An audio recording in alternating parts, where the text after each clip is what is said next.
Salut les 20 joueuses et 20 joueurs, bienvenue dans cette 20 jeux de vidéo, ici Swatch et aujourd'hui nous allons déguster Rise and Fall, un jeu de Christophe Boullinger de 2 à 4 joueurs, d'une durée annoncée jusqu'à 80 minutes mais comptez quand même un bon 90 minutes, voire même un peu plus pour votre première partie.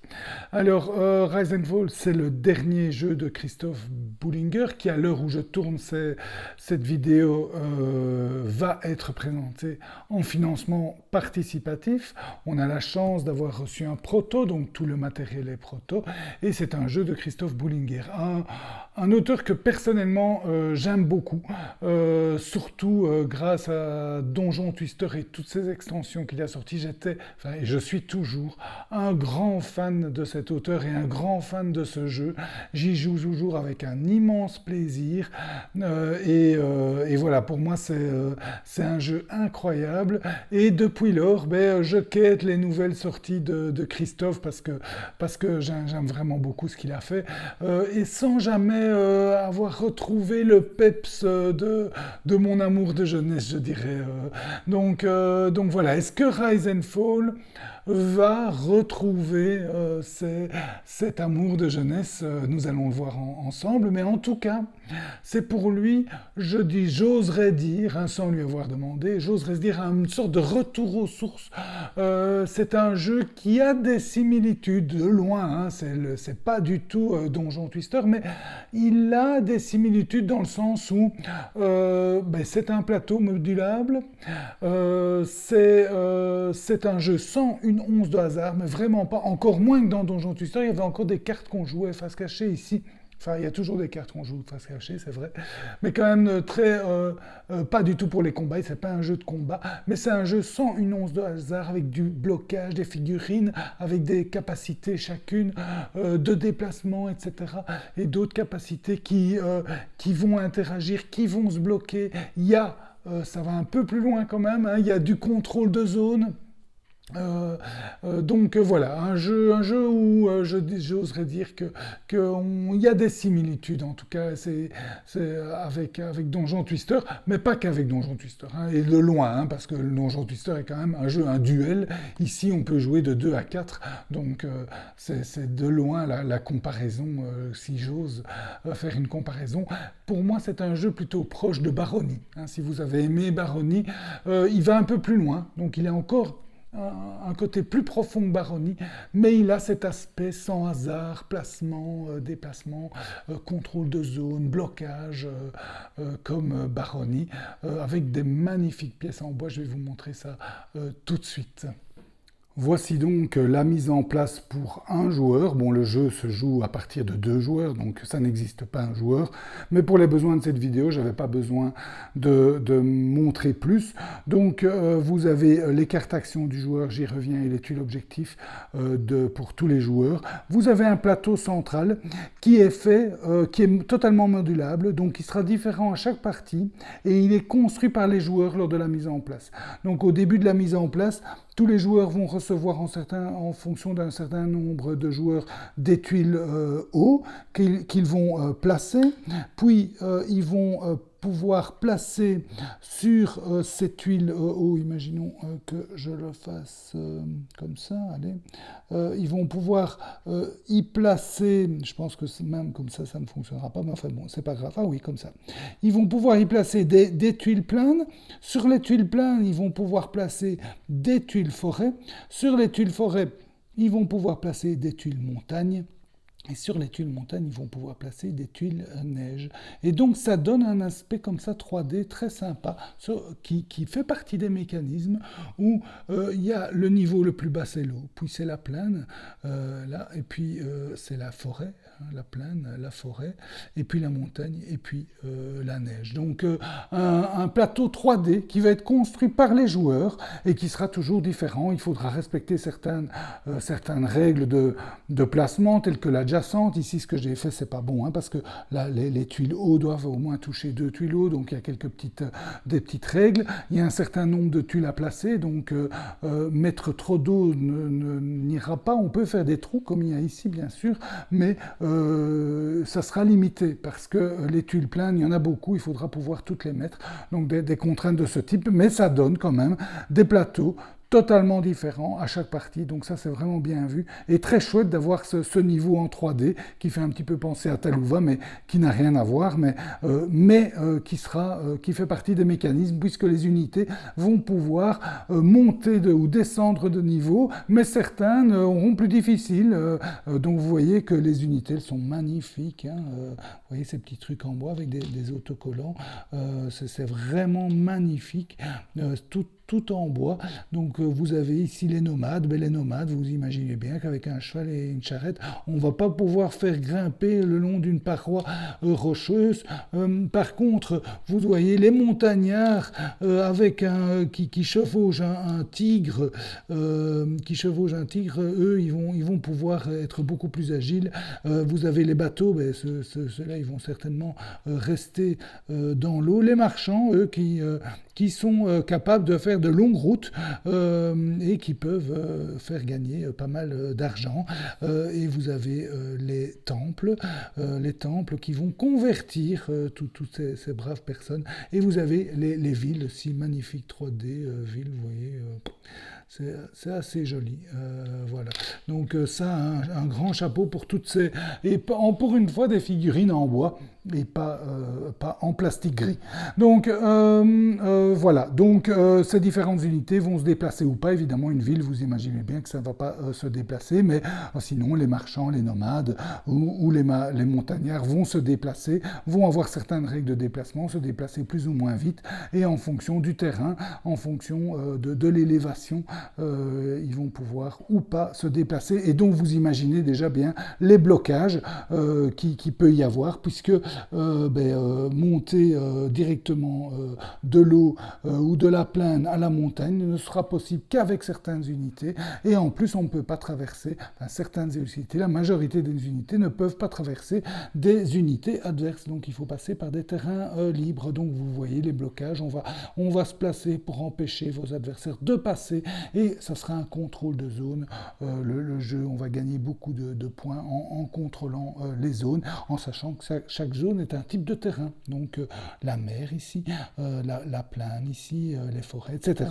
Et donc et chaque zone apporte des points en fonction de sa taille. Donc on va devoir bien, c'est surtout un jeu de contrôle de territoire, mais évidemment à cela s'ajoute plein de gestion. On gagnera principalement nos points grâce au contrôle de territoire, grâce à l'argent qu'on aura récolté et grâce aux unités qu'on aura construites. On peut construire 6 types d'unités différentes, et bien chaque unité va nous rapporter des points. Et si on arrive en fonction des cartes qu'on aura jouées, je vous explique ça dans un instant, et si on arrive à construire le premier, toutes ces unités d'un type, on gagne le bonus, donc une sorte d'objectif commun. Le premier à construire, ou à embaucher ces 3 montagnards gagnera 15 points de victoire. Le premier à placer ces 3 temples gagnera 20 points de victoire. Le premier à placer tous ces nomades gagnera 10 points de victoire, etc. Donc ça, ce sont les objectifs. Donc on gagne principalement au contrôle de zone. On va gagner des points en fonction des zones, de la taille de la zone et du type de zone. Donc eau, plaine, forêt, montagne. On va gagner sur ces objectifs-là, et plus les unités qu'on aura construites en fonction des cartes actions. Donc vous voyez les cartes actions ici. Eh bien, par exemple, pour les villes, si j'ai construit à la fin cette ville, je gagnerai 13 points de victoire. Si je possède encore cette carte action à la fin de ma partie. Parce qu'en effet, les cartes actions, chaque joueur en a 6, mais chaque joueur commence avec 3 cartes actions. Pourquoi ces 3-là? Parce qu'il commence avec ces 3 unités. Donc il commence avec une ville, un bateau et un nomade. Et lors du placement initial, il devra décider où il place son bateau, où il place son nomade et où il place sa ville. Et donc, ce sera les 3 cartes actions qu'il dispose en début de partie. Et si plus tard dans la partie, il va construire un montagnard, un temple ou un marchand, eh bien, il va gagner la carte action correspondante et la mettre dans sa main. Donc tous les joueurs ont une main de carte action en fonction des unités qui sont en jeu, et tout le monde, chaque tour est la même chose, chaque tour se déroule vraiment de manière très linéaire, enfin pas linéaire, mais très souple, puisque chaque joueur place une de ses cartes actions face visible, on les retourne tous ensemble, et puis chacun à son tour, à partir du premier joueur, réalise l'action de sa carte action. Alors comme vous le voyez, donc les cartes actions, donc c'est simple, et on continue comme ça jusqu'à la fin du jeu. Et la fin du jeu a lieu en fonction des objectifs ici. Donc vous pouvez décider d'une partie courte, moyenne ou longue. Si on décide d'une partie courte, dès que 4 objectifs ont été pris, c'est la fin du jeu. Une partie moyenne, c'est dès que 5 objectifs ont été pris. Et une partie longue, c'est dès que 6 objectifs. Donc vous voyez, il y a un peu de modularité même dans la longueur de la partie. Et donc c'est très simple, hein. On prend une carte, on prend une carte action, on la met face cachée, on la retourne tous ensemble, chacun à son tour exécute l'action de sa carte action, on met sa carte action dans la défausse, on reprend une nouvelle carte, on la place face cachée, on la retourne, chacun à son tour fait l'action, on va dans la défausse. Quand on aura joué toutes nos cartes, hein, imaginons que j'avais mes 3 cartes, quand j'ai joué toutes nos cartes, à la fin de mon tour, je les récupère dans ma main, tout simplement. Donc je ne perds pas un tour à aller rechercher mes cartes, hein, je les récupère tout simplement le tour où je les ai toutes jouées. Mais quand un joueur récupère toutes ses cartes en main, le jeton premier joueur passe au joueur suivant, dans le sens horlogique. Donc, et on reprend ses cartes en main et on rejoue. Donc autrement dit, qu'on ait 2, 3, 4 ou 5 ou 6 cartes action, on n'est pas perdant à avoir un gros deck ou un petit deck. Mais on est quand même avantagé quand on a un petit deck. Pourquoi ? Parce que, et ça c'est vraiment la particularité que j'adore dans Rise and Fall, c'est que la carte action vaut pour toutes vos unités de ce type. Donc quand vous jouez la carte action relative à vos villes, toutes vos villes vont faire une des actions qui est disponible sur la carte ville. Quand vous faites une carte action bateau, tous vos bateaux vont réaliser l'action, une des 4 actions proposées par la carte bateau. Enfin c'est navire, quand vous, etc. Donc, autrement dit, si vous avez une seule unité, un seul navire, vous allez pouvoir faire une de ces actions-là. Si vous avez 10 nomades, vous allez pouvoir faire 10 actions-là.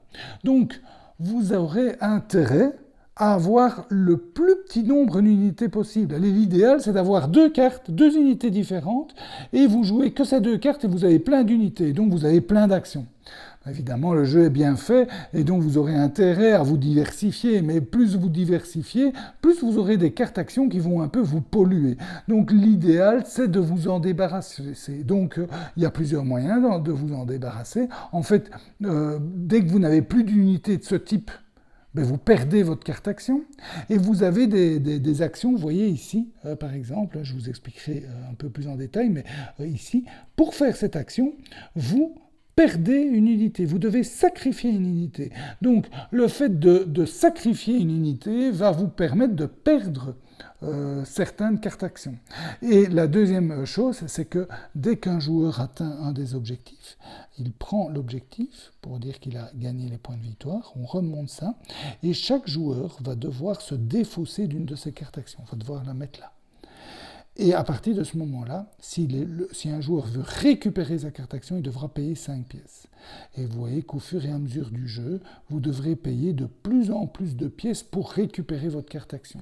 Ce que vous aurez de moins en moins, au début, vous aurez sûrement tendance à vouloir la récupérer, parce que ce serait triste de ne plus pouvoir faire l'action. Mais au fur et à mesure du jeu, vous allez réfléchir, vous allez peut-être abandonner des cartes actions qui vous rapporteront donc pas les points de victoire. Hein, donc ici, la carte action ville, même si vous avez 4 villes, vous ne gagnerez pas de 7 points si votre carte est là. Mais au moins, cette carte ne vous polluera pas si vous n'avez plus d'action à faire avec votre ville. Donc ça, ce sont des choix. Et ça, c'est aussi toute la richesse de Rise and Fall. Il y a pas mal de choix. Et il y a des choix dans les choix. Hein, puisque vous voyez, quand vous jouez une carte action, vous avez encore le choix de différentes actions. vous choisissez en fait l'unité qui va faire, ou les unités qui vont faire les actions, mais vous ne choisissez pas laquelle. Vous devez en plus après choisir laquelle action. Et si vous avez plusieurs unités, par exemple, j'ai 4 villes, et bien pour chaque ville, je choisis l'action que je veux faire. Donc vous voyez, les choix sont pas toujours faciles à faire. Alors c'est quoi les types d'actions qu'on va pouvoir faire? Bien, on va pouvoir se déplacer, hein, pas les villes évidemment, mais les bateaux vont pouvoir se déplacer dans la mer où ils sont. Les nomades, vous voyez, eux, ils peuvent se déplacer que d'une case. Et ils ne peuvent pas, vous voyez, monter de deux échelons, ils ne peuvent pas aller sur la neige ni dans l'eau. Vous avez ici les montagnards qui peuvent aller où ils veulent, vous voyez, ils peuvent aller se déplacer même de 3, sauf dans l'eau.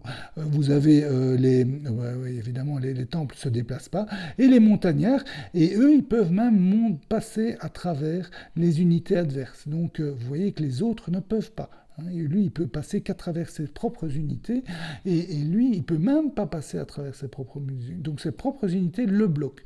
Donc, vous avez pas mal de blocages. Vous pouvez avoir des joueurs, vous voyez, vous imaginez que vous êtes ici, eh bien, le joueur qui est ici, pour passer, il ne pourra pas passer là, sauf s'il a un montagnard, mais s'il n'a pas de montagnard, il ne sait pas monter là, donc il s'est calé là, ici autour. Donc pour passer ici et avoir accès à toutes ces zones, ben, il va devoir soit engager un montagnard qui peut passer à travers ou par la neige, soit via un bateau. Et un bateau, vous voyez, je vais vous montrer les bateaux, vous voyez, ils peuvent se transformer, donc vous détruisez le bateau et vous pouvez placer une ville en payant 2 pierres, une pierre pour mettre une ville ou 2 pierres pour mettre un temple. Donc ça, c'est comment vous allez vous pouvoir sauter au-dessus du blocage, et ça, c'est toute la saveur de Rise and Fall. Vous allez bloquer vos adversaires, puisque le jeu principal, c'est un contrôle de zone. Vous allez les bloquer pour pouvoir, vous, à votre aise, contrôler toutes les zones que vous voulez, et vos adversaires vont essayer de passer outre en construisant des unités qui vont permettre de passer outre, ou que ce soit par la mer ou par la terre. Et ça, c'est vraiment tout le sel du jeu, outre ce choix d'action qui est chaque fois très important. Et donc voilà, pour vous expliquer un peu toute cette saveur dans Rise and Fall. Donc, qu'est-ce que vous pouvez faire comme autre action? Ben, vous avez vu, dans le bateau, on peut sacrifier des unités pour en créer d'autres. Les villes servent à créer des nomades. Les villes peuvent transformer des nomades en montagnards ici, ou en marchands, en payant 2 pièces ou 1 pièce. Les villes vont vous rapporter, une des actions des villes, c'est récolter des taxes, et donc en fonction du type de terrain sur lequel elles sont situées, elles vont vous rapporter des sous. Les sous servent à cette action-là. Les sous en fin de jeu vont vous rapporter pas mal de points de victoire aussi, donc les sous, c'est bien. Les nomades, eux, une des actions, c'est de les faire récolter. Chaque nomade, en fonction de l'endroit où ils sont, sur une montagne ou sur une forêt, vont récolter du bois ou de la pierre. Les nomades peuvent construire, en payant un bois, une pierre, une ville, ou même un temple en payant 2 pierres, et les nomades peuvent même se transformer. Donc on détruit la charrette, on récupère le bois et on en fait un bateau en payant un bois supplémentaire. Quand on construit les unités d'après, on va pouvoir faire des choses comme, avec les montagnards, se placer dans la neige et récolter de la pierre à ces endroits-là. On peut aussi les transformer en ville. Les montagnards, les temples sont les plus méchants, les unités les plus méchants, puisque les temples peuvent attaquer les unités adverses, les attaquer, les transformer en vos propres unités. Donc vous payez 2 sous, vous pouvez transformer un nomade adverse en votre nomade. Ici vous payez 3 sous, vous pouvez transformer un montagnard en un montagnard à vous. Ici vous payez 5 sous, vous pouvez transformer un marchand, et ici en payant 5 sous, vous pouvez transformer un bateau. Donc c'est vraiment très puissant, c'est les unités les plus méchantes, mais comme par définition, un temple ne bouge pas. Donc dès qu'un adversaire construit un temple, ça sera une action de construire un temple. Il pourra le faire, par exemple, grâce à ses nomades. Il détruit un nomade, il paye deux pierres et il place un temple. Mais c'est tout. Le temple, il reste à cette place-là. Donc tous les adversaires qui ont une unité à côté vont vite déguerpir. Donc il ne va pas pouvoir faire ça énormément. Mais un petit peu, ça permet d'accentuer cet aspect blocage. Donc c'est pas une attaque vraiment méchante, il n'y a pas de combat d'unité, il n'y a pas de hasard, mais il y a de la transformation, et donc faites attention où vous laissez vos unités à ce que va construire vos adversaires, parce que ça peut transformer vos unités en unités adverses. Un temple fait aussi gagner des sous en fonction des unités différentes de la même couleur qui sont autour de lui. Les marchands, eux, outre se déplacer très bien, vont vous faire gagner des sous en fonction des villes adjacentes où il est, et il va pouvoir aussi vendre ou acheter des ressources. Il peut même se transformer en bateau en payant un bois. Donc voilà, ça ce sont les capacités et les actions que vous allez pouvoir faire, et comme je l'ai déjà dit, vous allez pouvoir le faire autant de fois que vous avez d'unités de présent. Donc vous avez intérêt à avoir un minimum de cartes et un maximum d'unités, parce que au moins vous avez de cartes, au plus elles tourneront, elles sortiront, et si vous n'avez pas beaucoup d'unités, au plus puissantes seront vos actions. Attention quand même à ne pas perdre ces cartes, surtout quand on arrive à des montants 40, 60, c'est pas évident d'aller récolter autant de sous, donc c'est pas évident de les payer, et ça fait beaucoup de points de victoire de perdus. Donc peut-être qu'à ce moment-là, il vaut mieux se diversifier pour perdre une carte action qui nous intéresse moins, mais vous avez aussi intérêt à vous diversifier, parce que si vous êtes bloqué, si vous êtes obligé d'avoir des bateaux pour passer ou des montagnards, c'est en vous diversifiant que vous allez débloquer des choses, et puis il faut contrôler les zones. Si vous voulez contrôler cette mer, il faut un bateau. Si vous n'avez pas de bateau, vous n'allez pas pouvoir contrôler la mer. Donc tout ça fait que vous aurez envie de vous diversifier, mais en même temps le besoin de vous limiter. Donc ça c'est vraiment très chouette, et cet aspect qu'on récupère automatiquement les cartes, eh bien donne des sensations un peu différentes, parce que on n'est plus à gérer une reprise de cartes, etc. Non, ça va plus vite, et le jeu est très fluide pour ça, et ça c'est vraiment très agréable dans Rise and Fall. Et voilà, vous avez tout sur Rise and Fall, donc un jeu, personnellement c'est vraiment un coup de cœur, et je le dis rarement dans mes vidéos, je reste toujours très, très prudent, donc vous savez la valeur de cette affirmation, mais pour moi c'est vraiment un coup de cœur. Je retrouve le Christophe Boulinger de mon enfance, je dirais, ou de mon adolescence, quand c'est peut-être, moi, je ne suis pas si vieux, si jeune que ça, on va dire de ma maturité, où je jouais beaucoup à Donjon Twister. Le jeu n'a évidemment rien à voir, mais on retrouve un jeu sans hasard, avec du blocage. Il est pour moi assez proche de Baronie, ou éventuellement de Concordia avec ce jeu de cartes, mais ça reste un jeu à part, et qui va plus loin que Baronie, grâce à des choix quand même difficiles. Donc ces cartes actions, c'est quand même super bien inventé. Donc moi j'ai adoré cette gestion de cartes actions, non seulement la gestion, en avoir le moins possible, mais suffisamment, etc. Donc non seulement la gestion des cartes actions, mais en plus les choix qu'ils offrent. Donc non seulement vous décidez de faire une action avec une unité, mais en plus quand vous décidez ça, vous avez encore un choix multiple d'actions à faire, donc c'est pas évident. J'aurais aimé un peu plus d'axes stratégiques, c'est un peu limité, donc on doit contrôler les zones, on doit essayer d'obtenir les objectifs du nombre d'unités produites, on doit gagner des sous, mais c'est à peu près tout, et optimiser nos cartes actions en ayant le plus d'unités possible pour chaque carte action. Donc c'est déjà bien, c'est déjà très bien, et ça fulmine autour du jeu, donc c'est déjà très bien.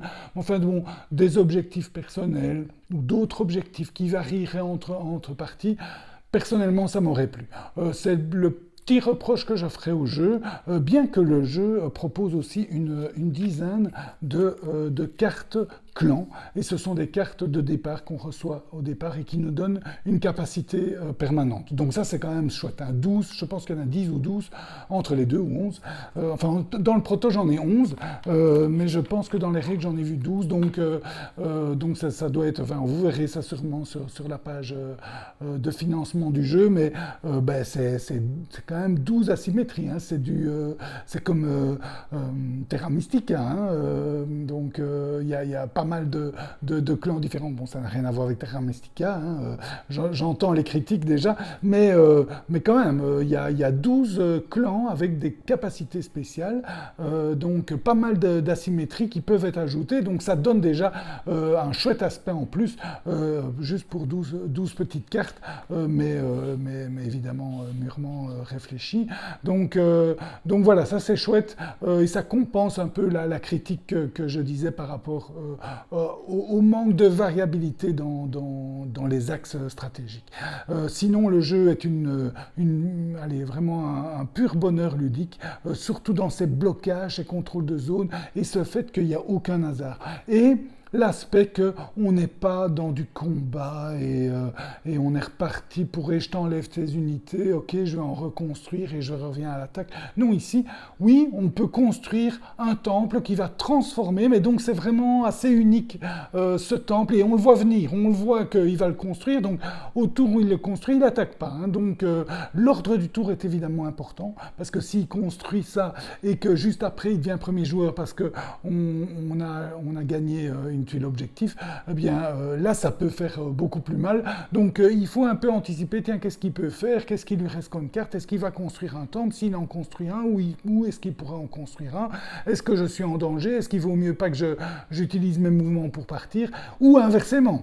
Moi ça m'est arrivé dans ma dernière partie de placer volontairement un bateau près de son temple pour qu'il le transforme et que je perde ma carte et que j'optimise mon jeu. Donc voilà, pas mal de stratégies et de tactiques, de choix tactiques différents. Donc un jeu vraiment plaisant, vraiment rafraîchissant et profond, hein. Donc c'est plus profond qu'un Barony, hein. Donc voilà, c'était la dégustation de Rise and Fall, le dernier Christophe Bullinger. J'espère qu'elle vous a goûté. Si elle vous a goûté, n'hésitez pas à vous abonner à la chaîne, ça fait toujours plaisir. Je vous souhaite de bien vous amuser, santé et à bientôt.